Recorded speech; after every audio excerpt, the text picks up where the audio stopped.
Nosotros, nuestro próximo invitado, para mí es un gusto. Sí. Es alguien que conocen todos, aunque quizás de cara no lo vayan a ubicar, pero estoy seguro que no hay nadie en Salta que no lo conozca a través de su firma, por ejemplo, sí. y a través de su producción artística y humorística, que es Basta y que está cumpliendo 40 años. Estoy hablando del gran Guflo, Gustavo Flores. Bienvenido a Punto Uno, muchas gracias por venir. ¿Qué tal? Bueno, gracias, bienvenido. Yo ya estoy hojeando este precioso libro porque es muy necesario para una madre de un niño de primer grado que pide dibujos constantemente y me viene con cada vez más dificultad. Qué bueno. Entonces esto está espectacular. Dibujando trazo a trazo, libro 1 de Gustavo Daniel Flores, más conocido como Guflo. Me Así encanta. es. Sí, sí. Guflo, De los nervios dije bienvenido, muchas gracias. es que yo me imagino, ¿no? Porque yo digo, la gente te conoce, pero no te conoce a cara, porque vos no sos una persona de mucha exposición, a pesar de tener muchísimos años en los medios. Muchísimos años en los medios. Claro. ¿Te cuesta esta faceta de poner la trucha? No, no me cuesta, pero estaba distraído, parece. Cuando me costó llegar acá también me distraje, porque la dirección era Urquiza 2100 y yo me fui al 1200. Uy, encima pleno buscando. centro, cerca Claro, del centro. así que bueno. Bueno, llegaste bien. Y... Sí, pero no, estoy tranquilo, Bien, qué bueno. Te invitamos a propósito de que ayer inició una muestra retrospectiva en la Fundación Salta, ¿verdad? Así es, la Fundación Salta, que está en la calle General Güemes 434. Al frente de la policía y de los bomberos, para que la Exacto, gente se ubique. Ahí. Y bueno, es una muestra retrospectiva de 40 años de dibujante. Yo empecé a los 18 años. Ajá. Y bueno, tengo 58, pasaron 40 años. Y en todo ese tiempo, ininterrumpidamente estuve publicando. Empecé cuando... ¿Ya a los 18 años empezaste a publicar? Sí. O sea que dibujaba desde antes. Claro, yo iba a la escuela de arte, al Centro Polivalente de Arte, y me encantaba dibujar, siempre yo quería hacer historietas y hacer ese tipo de dibujos. Y en la escuela, claro, me hacían hacer naturaleza muerta, y eran cosas muy duras, figura humana muy fija, y yo quería movimiento, acción, aventura. Claro. Y no había nada de eso. Entonces, yo no entendía para qué me hacían hacer eso. Bueno, ahora yo soy profe de dibujo y les hago hacer eso a los chicos. Sí. Pero ahora, claro, ahora lo entiendo, porque al hacer una botella, una manzana, un jarrón, uno va aprendiendo volumen, proporción, distancia, y todo eso es fundamental después para dibujar todo lo otro que vos quieras. Es decir, si yo aprendo a dibujar una botella, después puedo hacer una figura humana. Claro. Y bueno, y lo último que aprendí a dibujar fueron caricaturas, porque yo hacía, como te digo, en la escuela... Todo eso, hacía dibujos de humor, pero podía copiar una caricatura. En ese momento estaba un programa de Canal 13, que no me acuerdo cómo se llamaba, pero eran los hermanos Torterolo. Y ahí aparecían en la presentación los personajes caricaturizados, ¿no? Estaba Gianni Lunadei, entre otros, ¿no? Y yo, mientras iba haciendo la presentación de la tele, que no lo podía hacer pausa, lo iba dibujando cada día un poquito, ¿no? Y lo iba copiando. Y después yo decía, pero ¿cómo es que se hace la caricatura? Porque tenés que hacer una persona que se parezca, pero que no sea el retrato. Porque claro, yo podía hacer un retrato que uno copia tal cual lo que ve las proporciones y te tiene que salir. Pero la caricatura no, porque ahí había que ponerle creación, había que cambiar las proporciones, pero se tenía que parecer el personaje. Entonces, eso fue lo último que aprendí. Gran desafío. Un gran desafío. Y entonces ahí una profe del colegio, Margarita Dava, los profes de danza, yo iba al Centro Polivalente de Arte, estaba casada con Fito Barzúa, periodista. ¿Del diario El Tribuno? En ese momento él tenía, junto con Nelson Rojas, el paraguayo, el Fito Barzúa chileno, y Alfredo Jerez salteño, tenían un semanario que se llamaba Propuesta. Sí. Y entonces me dice Margarita, che, el Fito anda buscando un caricaturista, ¿quién se anima? Bueno, yo me animo, voy. Sí, fui. Y entonces ahí empecé con las caricaturas y la primera que hice fue una tapa del semanario en donde estaba en ese momento la interna radical, porque el radicalismo en Salta en ese momento era top. Claro. Le ganaba a todo el mundo. ¿Qué estamos hablando? ¿De 80 y pico? 85. Espeche gana la capital acá, Exacto. como senador. Exacto, la caricatura era saliendo de una lámpara de Aladino, así con pintura aguada, una pulseada entre Espeche y Posadas. Mirá vos, ¿no? Carlos Miguel. Carlos Posadas, sí. No me acuerdo si es Miguel. El papá de los Posadas. Sí. Ahí va. Claro. Uno pasa que también tiene otro hermano Sí. que estaba en la justicia, Guillermo. Sí. Ahí va. Claro. Pero este es Carlos Miguel. Y entonces sale y la hago con pintura aguada. Y después me doy cuenta que no sale bien impreso. Y entonces digo, no, tiene que ser la tinta china pura, el blanco y negro puro. Y entonces después empiezo a hacerlas, experimentar, porque una cosa es lo que uno dibuja, después lo que sale impreso. Claro. Y entonces, bueno, la tinta china era lo mejor y lo más fiel. Entonces empiezo a hacerle sombras con tramas, líneas cruzadas, y eso salía perfecto, ¿no? Era la época de Munizaga, del radicalismo, de Roberto Romero Gobernador, Ajá. ¿no? Y Los 80, y además pienso, ¿no? Volviendo un poquito a lo que contaba de que yo quería hacer aventura, acción, movimiento, muy a tono con la época, ¿no? Porque, por un lado, en la música pasaba algo lo mismo. Venía de la dictadura, de mucha censura, y venía de música dura, quizás, de música clásica, y la gente quería, y los pibes querían hacer rock nacional, querían hacer rock and roll en los 80. Vos querías hacer caricatura. Claro, yo quería hacer caricaturas, pues me parecía más divertido porque es un desafío creativo, ¿no? Y después yo mismo hacerlo y se parece o no se parece, sí se parece, wow. Y algunas caras, buenísimo, me encantaba hacerlas, ya a Roberto Romero lo hacía de memoria, también después al próximo gobernador que fue Hernán Cornejo y después Roberto Augusto Ulloa, también ya me los hacía de memoria porque los había dibujado tanto en tantas posiciones. Y desde esa época hasta ahora me tocó dibujar a casi todos los gobernadores, ministros, presidentes, concejales. Cada vez que había algún escándalo, alguna cosa, yo los dibujaba. ¿Y cuál era la recepción? Eso. Hace rato hablábamos de las fotos, que, ay, si salen mal en una foto, pero de un dibujo ya es otra historia. Nunca tuve una queja. Bien. No, nunca Mirá nadie, vos, por qué lo bueno. menos a mí no me llegó. No te llegó ahí. Claro, supongo que habrá gente que no le gustaba porque por ahí habían dibujos así muy fuertes donde había una denuncia de algo que estaba pasando, pero no, nunca tuve, a mí no me llegó nunca ninguna queja, ¿no? O sea, tuviste libertad de expresión Sí, siempre. Sí, Eso es totalmente, bueno. totalmente.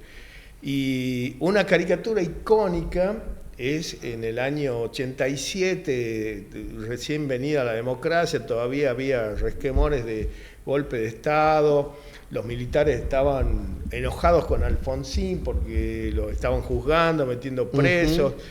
Y entonces hay un intento de golpe de Estado, no sé si era Aldo Rico, Seinendine en esa época, y Roberto Romero se junta con la legislatura de Salta, se junta con las fuerzas vivas de Salta, los gremios, la iglesia, con todos, y acuerdan, hacen un decreto ley que supongo que estará vigente, Sí. que dice que si hay un golpe de Estado, Salta no iba a reconocer un gobierno dictatorial y se iba a hacer un Estado aparte, o un país aparte. Entonces yo digo, ¿cómo? Salta se iba a independizar, Se iba a era independizar. la promesa de Romero ante los golpes, el intento de golpe, los levantamientos militares, el cara pintada particularmente, y había un estado de conmoción muy fuerte. Acá me acuerdo que había militantes, no me acuerdo, lo estudié, habían militantes, no sé, en los puentes de la Ruta 34, tipo, si se pudre todo, tiramos los puentes a la mierda, a Salta no entra nadie. Ay, qué Y miedo. Roberto Romero dice, y nos independizamos, Sí. vuelve la dictadura y Salta se hace un país aparte. Sí, ¿y cómo lo dibujo a eso? ¿Cómo lo dibujaste? Entonces,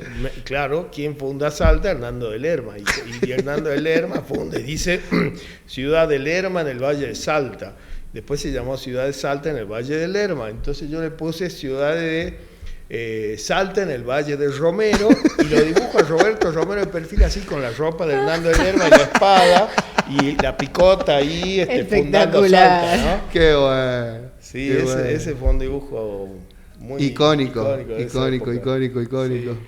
Qué linda estas salidas creativas, porque quizás en el periodismo gráfico uno tiene extensiones para hablar, puede ir, buscar fuentes, citar y puede tener páginas, pero apelar a la creatividad de contar tanto en un dibujo es impresionante y es un talento que pocos pueden decir que lo tienen, ¿no te parece? Supongo, no lo sé, no, hay muchos caricaturistas. Qué modesto. Sí. Pero lo que sí puedo decir que no es modestia es que por lo menos he podido mantener tantos años de constancia y publicando en diferentes medios, ¿no? Empecé, como les dije, en Propuesta, después pasé al semanario Noticias, ahí que dirigí el Gringo Maroco en esa época, y también hicimos Estaba contento, debe estar viendo esta campaña. Hicimos muchísimas travesuras, tenía un compañero de trabajo ahí que firmaba como Mort, que era no sé, como muerte, pero él después pasó al diario El Tribuno y hacía una tira que se llamaba Gito y Cachulo. Gito y Cachulo, y él firmaba como Jarma, porque su nombre era Miguel Castilla Jarma. Y él andaba en sillas de rueda. Mirá. Entonces, pero era un tipo fantástico, con un humor increíble, ¿no? Anoche, ahí en la presentación, nos acordábamos con Jorge Villazón, que fue a la presentación de la muestra. Él se reía de sí mismo, ¿no? Y vos decías, ¿cómo andás? Y cansado, ¿y qué va? ¿Está cansado si estás todo el día sentado? Decía, ¿no? Y después el otro, Jorge le decía, ¿qué haces, caballito de ajedrez? Le decía, ¿y por qué caballito de ajedrez? Porque se siente en la silla y come de costado, decía así, ¿no? Pero él se mataba de risa de eso, ¿no? Y una vez él hace un chiste, que lo publican ahí en el semanario Noticias, en donde estaba un hombre tirado en la vereda y pasa una señora, una mayor, y le dice, pero no le da vergüenza un hombre joven tirado ahí en el piso. Y le dice el que está en el piso, pero anda vieja, dice, no, es que me robaron la silla de ruedas. Y entonces vienen a reclamar al semanario la gente de la discapacidad, de algún colectivo. ¿Qué le pasaba? ¿Cómo iban a publicar eso, no? Y entonces creo que estaba Ricardo Maroco, le dice, bueno, hable con el autor, ¿no? Y entonces el autor viene en un pasillo largo así, y viene el autor así en la rueda. Y entonces, sí, ahí está el autor, dice, ¿qué quiere decir? Qué hermoso. No, nada, no pasa nada. Dice, ¿qué le ibas a reclamar si él tenía esa capacidad de reírse de sí mismo? Hay algo de... Bueno, Rosario mencionaba el poder de síntesis, ¿no? De un par de escenas, en el caso de la historieta, podés sintetizar una situación de alguna manera crítica y a la vez con humor. Pero también la parte del humor me da la impresión a mí que ayuda a sobrellevar la tragedia, ¿no? Totalmente. ¿Lo tomás así vos? Sí, hay que desdramatizar, porque si te enganchás con todos los problemas no podés vivir. Entonces el humor te descomprime, es una válvula de escape, ¿no? En épocas duras es una válvula de denuncia y en épocas de libertad es una válvula de escape donde vos podés decir algo y reírte, ¿no? Y bueno, actualmente hago la tira diaria en el Tribuno y eso va pasando el día a día, ¿no? Y cuáles son los temas que se van tocando y lo que a la gente le interesa. Porque a veces no es tanto la noticia, sino, qué sé yo, hizo mucho calor, o llovió mucho, o se cortó la luz y se cortó internet. O hay algo del Señor del Milagro acá en Salta. Claro, todas las cosas locales yo las puedo graficar y puedo ponerlas ahí en el tema de lo que a la gente le interesa y va viviendo el día a día, ¿no? Porque antes de que nosotros hagamos la página de humor, que eso fue hace 16 años, claro, antes había una página donde publicaba Quino, Fontana Rosa, Caloi, y entonces cuando nos ofrecen a nosotros hacer la página, yo digo, ¿cómo compito con estos genios? Claro. No puedo.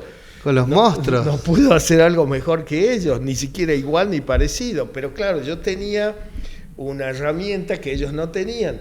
Yo podía hablar de lo local, podía hablar de la procesión del milagro, de lo que va pasando. De la idiosincrasia salteña. Totalmente, ¿no? Y ahí se me ocurrió hacer el diccionario salteño y empecé a rescatar las palabras de Salta que me van pasando, no es que yo las descubro, y voy poniendo las palabras, las maneras que tenemos nosotros los salteños de hablar, y entonces la gente se va identificando con eso, con la historieta.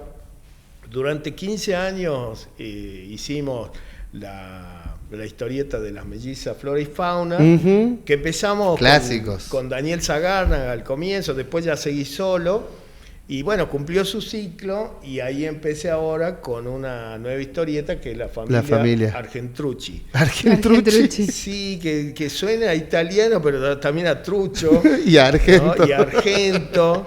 ¿No? Y son así una especie de familia medio trucha que te da libertad para reírte de lo que va pasando diariamente. Claro. ¿Y qué pasó en estos 40 años desde que empezaste a escribir, de esa primavera alfonsinista al país libertario de Milei? ¿Viste pasar la historia escribiste la historia a través de historietas? Sí, eran otros tiempos eso, porque cuando empezó la democracia habían aires de derechos humanos, de luchar por las libertades individuales, la justicia social, y todo eso se fue degradando con el tiempo, cada vez con más corrupción y cada vez con más decepción, al punto que ahora ya la gente no quiere ni ir a votar, ¿no? No quieren ir a votar. No quieren ir a votar y cada vez el porcentaje es menor, ¿no?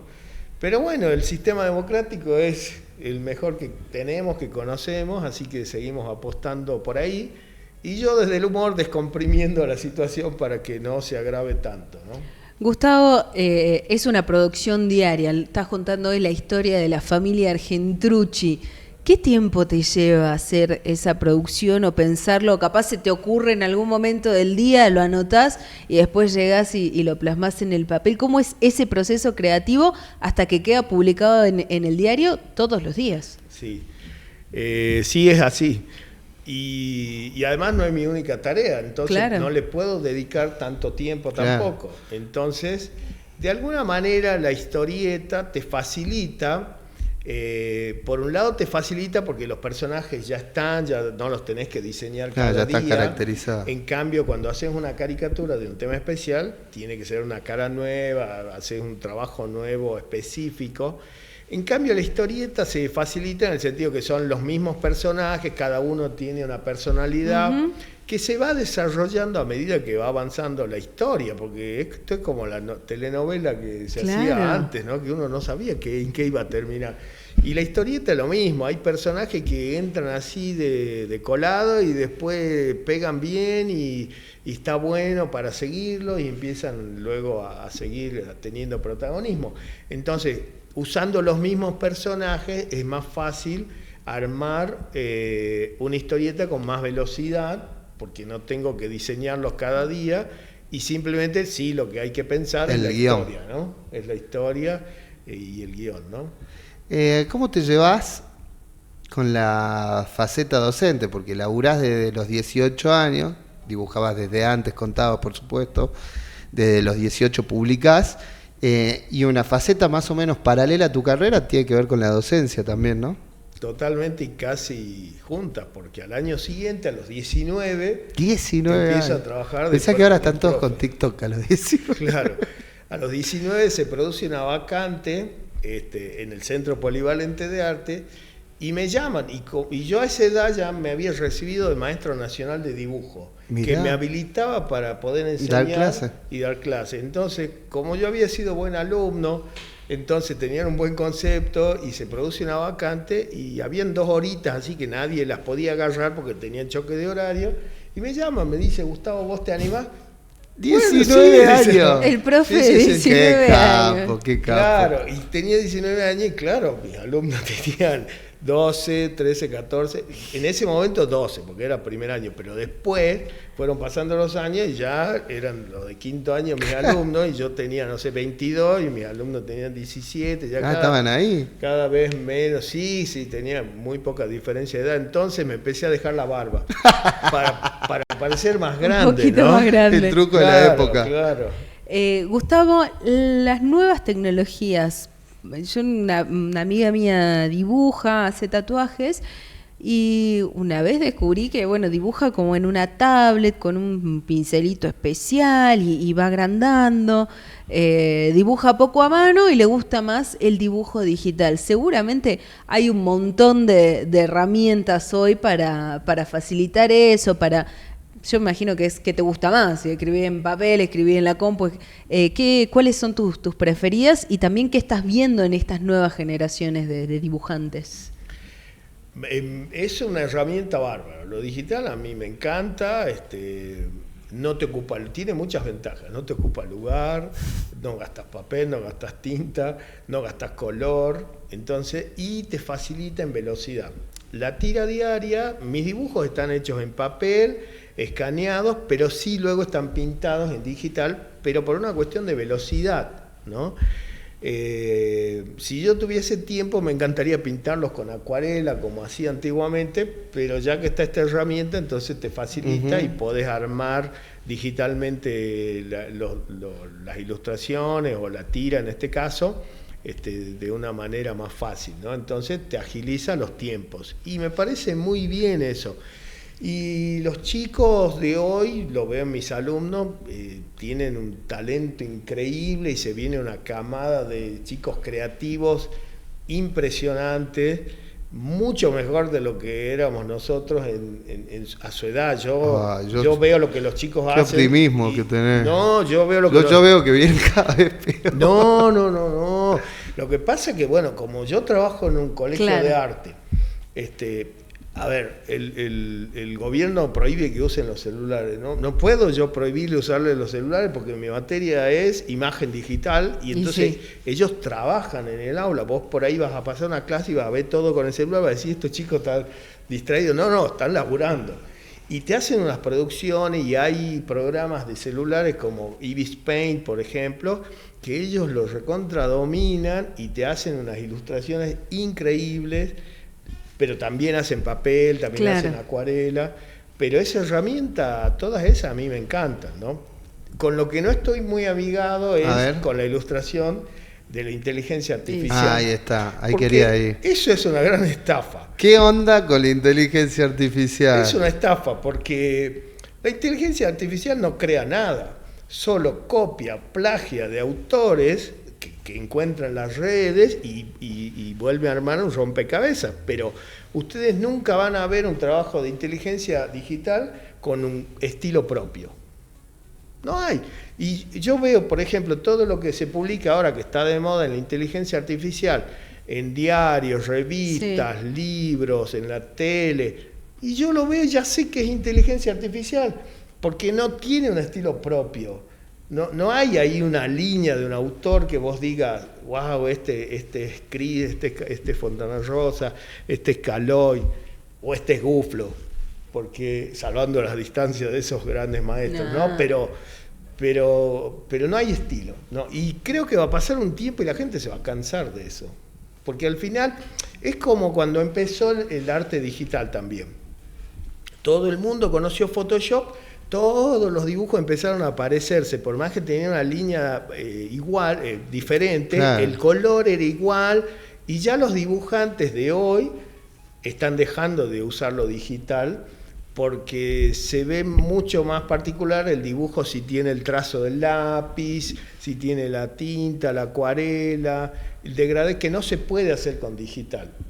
Entonces, está bueno, sí, ayuda mucho, por supuesto, te puede ahorrar muchos pasos la inteligencia artificial, porque vos por ahí, qué sé yo, tenés un texto enorme y tenés que buscar algo específico, y entonces hasta que vos lo busques en el libro te va a llevar horas, y con la inteligencia artificial decís, a ver, tal cosa, cómo lo puedo, en qué parte está, en tal página. Eso sí está muy bien, ¿no? Lo que está mal es que nos hagamos dependientes y que confundamos la inteligencia artificial con algo maravilloso y creativo, y no es nada de eso, porque es puro plagio. No, hay un debate con la inteligencia artificial sobre si va a dejarnos sin laburo. Nosotros en el campo del periodismo también lo vemos. Hoy escribir una nota con ChatGPT o con Notebook o con algún programa, es relativamente muy sencillo, pero se pierde la pluma, el análisis, se pierden un montón de cosas, pero aún así avanza porque es más barato y más rentable para los dueños. Por supuesto, cosas sencillas puede hacer la inteligencia artificial, qué sé yo, vos le das la información y decís, bueno, armame una nota así, más o menos, en este estilo. Le pongo un link, este es el pronóstico. Hacemos una nota de cómo va a estar el tiempo para la semana o el fin de semana y te la hace. Ponele, claro. Y sin errores de ortografía. Sí, pero no puede hacer esto que estamos haciendo nosotros ahora. Bien. No tiene la humanidad que tienen ustedes en este momento como periodistas que me están entrevistando. No pueden mirarme a los ojos como me están mirando. Y entonces, este tipo de cosas no lo puede hacer. Y la calidez humana que está recibiendo el público que está viendo esta entrevista, jamás sería lo mismo con la inteligencia artificial. Y en el dibujo pasa eso. Y en el dibujo pasa lo mismo, tal cual. Acá hay mensajitos, dice Guflo, nos dice Gina Tomianovic. Tremendo profesional y un hermoso ser, muy querido. Y Rochi, qué capo, Guflo, me encanta esta nota.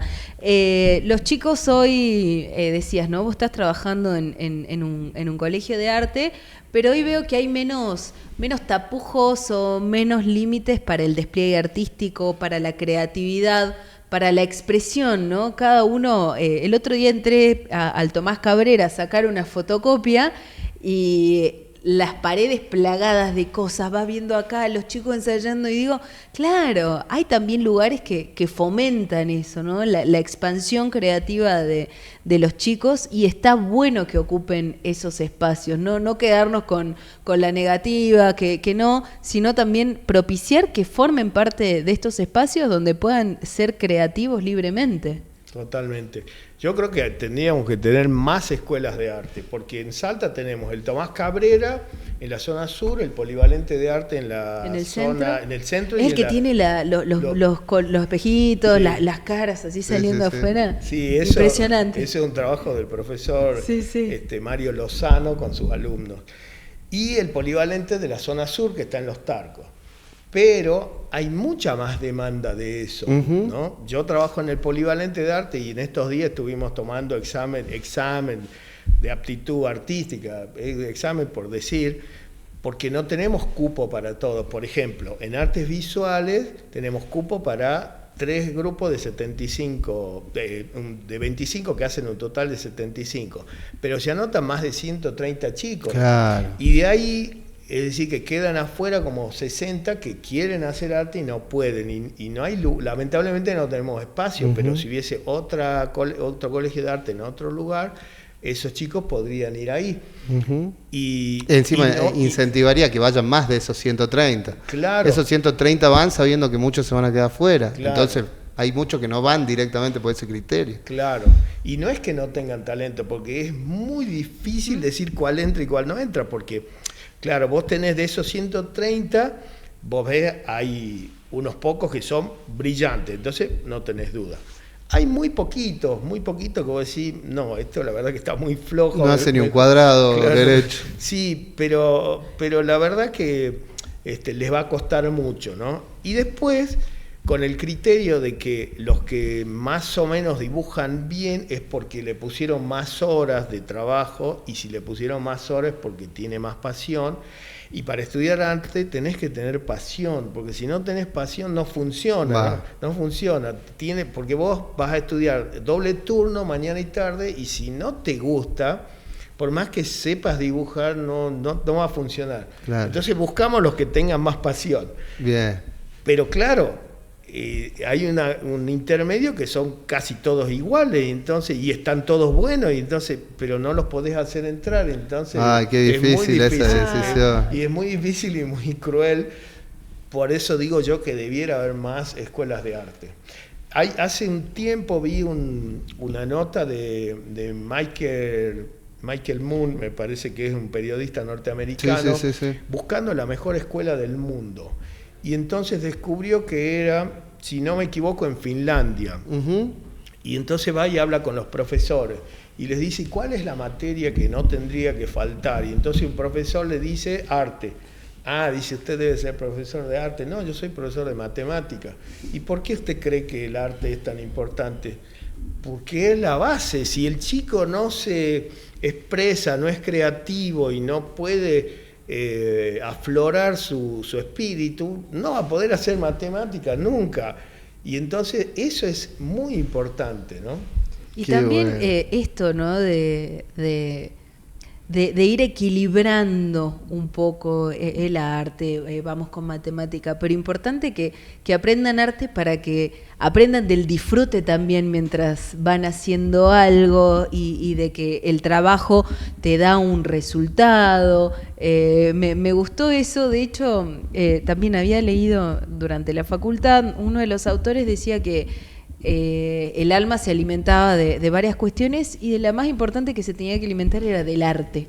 Del arte, alimentando el alma, era transversal a toda actividad humana, fundamental. Sí, y uno cree que hay gente que dice, no, a mí el arte no me mueve un pelo, pero sí te mueve un pelo, porque ¿a quién no le pasa que tiene una preferencia por un vaso en particular, por un plato en particular, por un tenedor en particular? Y eso es por la forma, por la estética, por el arte del diseño de cada uno de esos elementos.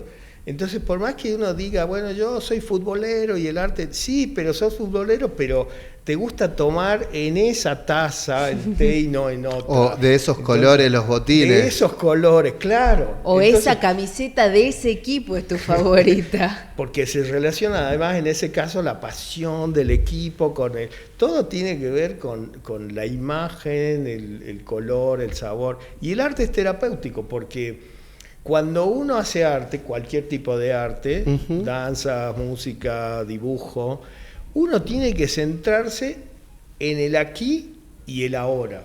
Y eso es lo que nos cuesta mucho, sobre todo a la gente de este mundo tan movido, centrarse en el aquí y el ahora y poner el espíritu en eso que está haciendo, ¿no? Te trae al presente. Te trae al presente, ¿no? Que es algo tan difícil, porque En siempre esta estamos época. pensando lo que nos pasó o lo que nos va a pasar.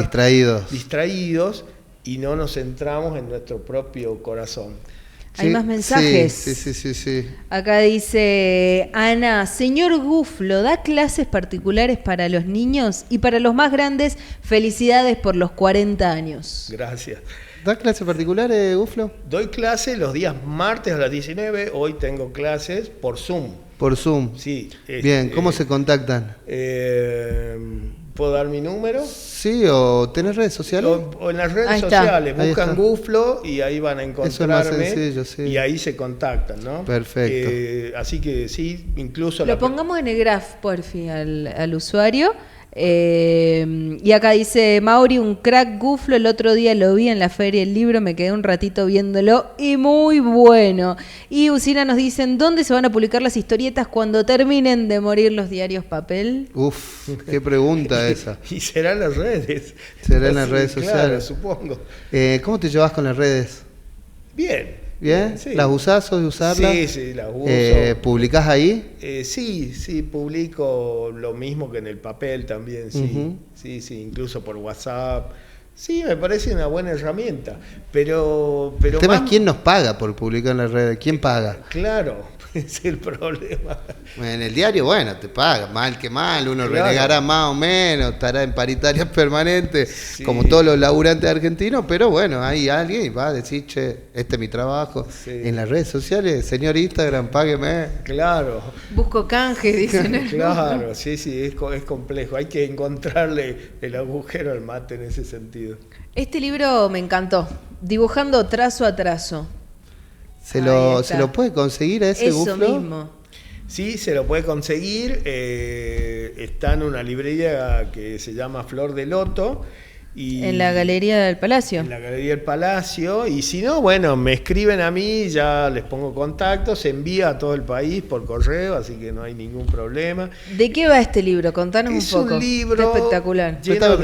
lleno de ejercicios, son más de 100 páginas Yo de lo voy a ir ejercicios, mostrando acá. ¿no? Donde Vos contá. se van haciendo diferentes cosas, animales, Y va aumentando de y dificultad. va aumentando dificultad. Ahí está, que es que Sí, sabe que a la vuelta ahí está más. Ahí Bueno, está. ¿por qué? Porque la página que él estaba mostrando era el boceto. Claro. Porque lo más difícil, donde se traba todo el mundo que dice no sé dibujar, es porque pretende hacer el dibujo de entrada perfecto y desde el detalle, y no es ese el método. El método es ir de lo simple, de lo general a lo particular. Entonces si yo empiezo haciendo un dibujo y le hago el ojo, el detalle, la pestaña, el brillo, y después me voy al otro ojo, el otro ojo me va a salir más arriba, más abajo, y va a salir deformado el dibujo. En cambio, si yo hago figuras geométricas sencillas, como por ejemplo acá, pero no sé, claro. ahí se llega a ver. Ahí se ve. Sí. Ahí se llega a ver. Ahí esas son las figuras que el libro te las plantea ya de entrada para romper el hielo y que vos te animes. Y entonces empezás a completar eso, que es lo más sencillo. Y después empezás a completar paso a paso y te das cuenta que pudiste hacer en ese caso un ñandú sin ningún problema, ¿no? Acá está una de las personajes, dibujos espejos. Claro. Y acá veo la que veo en el tribuno siempre. Ese es un ejercicio que ejercita la lateralidad cerebral, en donde uno ve una parte y va haciendo el espejo, copiando lo que hay del otro lado. También está bueno eso. Qué lindo, qué lindo. Bueno, y es que buen regalo. Para los chicos. Para los chicos. Bueno, Flor de Loto es una librería con libros infantiles, sí, está buenísimo. Hasta vi un dibujo de Lucumar. También. Es porque te dicen, dibújame un Lucumar. Claro que... Sí, ¿cómo? ¿Cómo? Sí. Y bueno, y tengo tantos ejercicios. Estos ejercicios los empecé yo publicando primero en el suplemento infantil y después ya hice tanto que dije, no, tengo que hacer un libro, ¿no? Y tengo ya casi listo el libro número 2, que es dibujo de figura humana. Bien. Que en la Feria del Libro justamente había uno de los stands que estaba 100% dedicado al anime, no tienen un nombre las historietas de anime. Mangas que se abren para el otro lado. Sí. Yo una vez volví a la librería y le dije, che, cambiámelo, me vino mal. No, era un regalo. Un sobrino me dice, quiero esto. Bueno, fui, lo compré y digo, a ver, ¿de qué va? Y digo, no, volví a cambiarlo, qué vergüenza. Y ahí me enteré que no, que son de esa manera. Pero hay una irrupción, ¿no? Hay un derrame de todo lo que es la cultura asiática, el anime. Y creo que eso también ha abierto la puerta a que los chicos vuelvan a leer un poco historietas. Sí, totalmente. Y está bien. A mí me encanta que lean anime o lean la historieta argentina, cualquier cosa. Está bien que lean y que se acerquen, porque es una puerta de entrada. Después uno tiene que seguir perfeccionándose y salirse también de eso, porque si te quedás solo en eso, en copiar los dibujos, claro. A mí muchas veces me dice, y a ver, los chicos, ¿no? A ver, los chicos, bueno, profe, hagamos Dragon Ball, o hagamos el Hombre Araña, o hagamos un paisaje, o hagamos un auto. No importa lo que hagamos. Lo que importa es que cuando ellos dibujen van a aprender proporción, volumen, distancia, composición, perspectiva, y después lo van a poder aplicar en cualquier dibujo. Cosa. Entonces, si a ellos les da entusiasmo el manga, el anime, listo, vamos por ahí.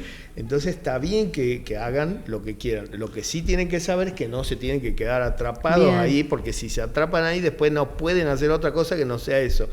Entonces yo les hago variar, ¿no? Una clase hacemos manga, otra clase hacemos anime, otra clase hacemos un árbol, otra clase naturaleza muerta, etcétera. Bien, y qué bueno. Entonces los voy sacando y los voy moviendo de su zona de confort. Y es algo que hace falta en el mundo ¿no? Es como, al chiquito no le gusta matemáticas, le demos, no, tiene que saber algo. No come verduras. No come verduras, claro. No, que coma verduras. De hecho, los animes son los primeros, arrancás copiando claro. Un Dragon Ball, claro. Un Freezer, y va subiendo de complejidad. Suelen ser los primeros acercamientos. Y si estás orgulloso, lo pegabas en la pared de tu habitación. Bueno, los regalos para papá y mamá, ¿cuántas veces pasaron por el dibujo? Uflo, quería preguntarte, este año puso en la palestra, puso sobre la mesa de la agenda pública una historieta argentina a partir de una producción de Netflix que fue El Eternauta. Sí. ¿Cómo viste ese fenómeno? ¿Te gustó? ¿Crees que de alguna manera revitalizó el mundo de la historieta y del arte gráfico argentino? Totalmente, sí. ¿Lo consumías? Sí. Bueno, yo no soy de esa época, porque es anterior, sí. Claro, salió en el año 50 y... no me acuerdo, 50 y pico. Hasta la dictadura después, y ahí se cortó. Otra versión. No, se hicieron varias versiones. Claro, bueno. Hay varias versiones, pero la original empieza a salir un 4 de septiembre, que es el Día de la Historieta Argentina, del año 1900, si no me equivoco, 52. Y ahí sale, y que también se iba novelando así por páginas, y eran 2 páginas semanales. Claro, era por fascículo. La revista Hora Cero semanal, y que bueno, el propio dibujante, que era Solano López, él dice que no sabía cómo continuaba, él iba haciendo y a ver qué pasaba, y el autor, que era Oesterheld, desaparecido en la dictadura, le iba dictando los guiones, ¿no? Y él entonces iba desde su casa a buscar los guiones y volvía. Y en una de esas le toca hacer una batalla que era en la cancha de River. Claro, pero ahora yo tengo que hacer la cancha de River, entro a internet, me salen 200 fotos y busco la más linda y la tomo como referencia. Él no tenía ninguna referencia y tenía que apuro para hacerlo, y entonces se la hizo de memoria. Se hizo, cuando ustedes van a la historieta original y ven toda la escena de la batalla con los extraterrestres que se da en la cancha de River, es increíble. Está toda hecha de memoria, las columnas, las escaleras y todas las formas, ¿no? Es increíble la Qué belleza, bárbaro. ¿no? Sí, el Eternauta es un antes y después de la historieta argentina. Bien. ¿Por qué? Porque es la primera vez que se hace una historieta de ciencia ficción que se desarrolla acá. Claro. Porque hasta ese momento eran todas importadas. Siempre los extraterrestres llegan a Estados Unidos. Claro. Siempre llegan a Estados Unidos. Entonces se dan y la gente empieza a consumirlo, y bueno, la gente de esa época que no tenía otra opción porque no había ni televisión, era la aventura a través de la historieta, ¿no?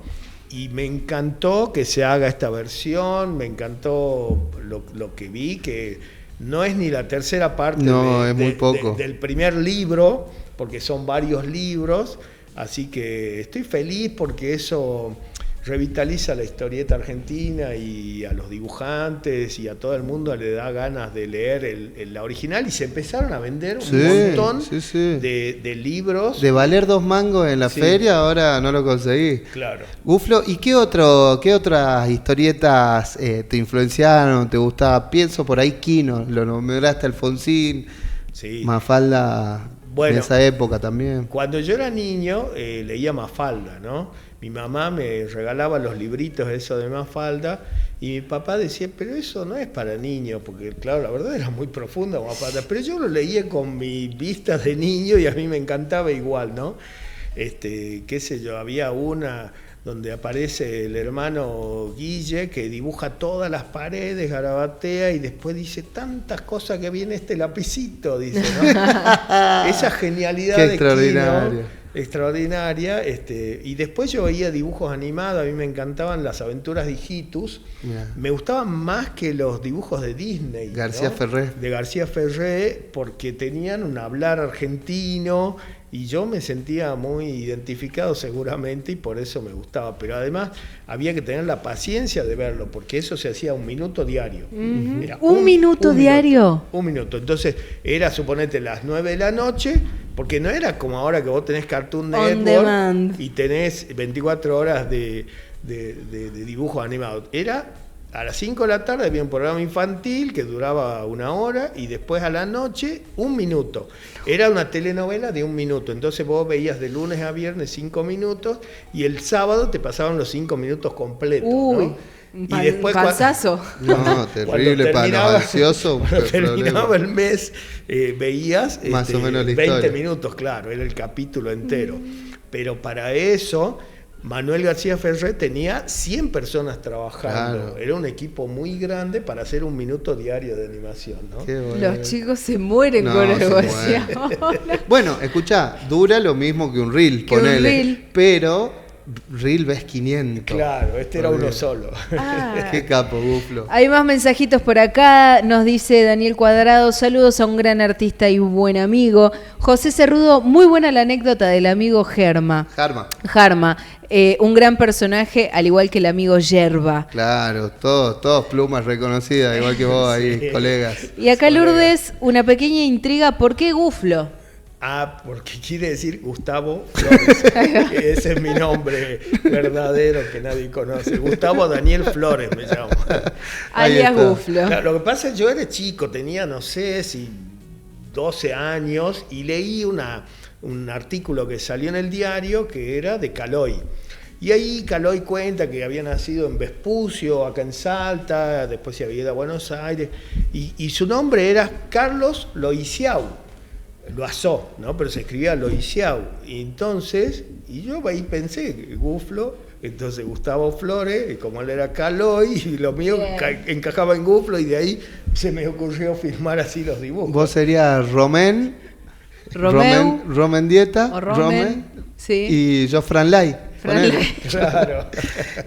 Gustavo, qué agradable la verdad esta conversación con vos. Quiero repetir la invitación porque la muestra empezó ayer, pero se va a extender, ¿verdad? Sí, va a estar un mes. Pueden ir ahí a la calle General Güemes, 434, desde las 9 de la mañana hasta las 9 de la noche. Todo el día. Sí, está cerrado porque por ahí no hay mucha circulación de público. Van ahí a la secretaria, al guardia, y los deja pasar para ver la exposición, ningún problema. 40 años de historia, de la historia tuya, de tu producción, pero también se van a encontrar con 40 años de una historia de Salta, una forma de contar 40 años de Salta. Muchas gracias, Gustavo. Gracias. Ha sido un gustazo. Muy bien. Nos vemos mañana. Se terminó este programa de martes. Nos vemos mañana a las 10:30. Chau, chau.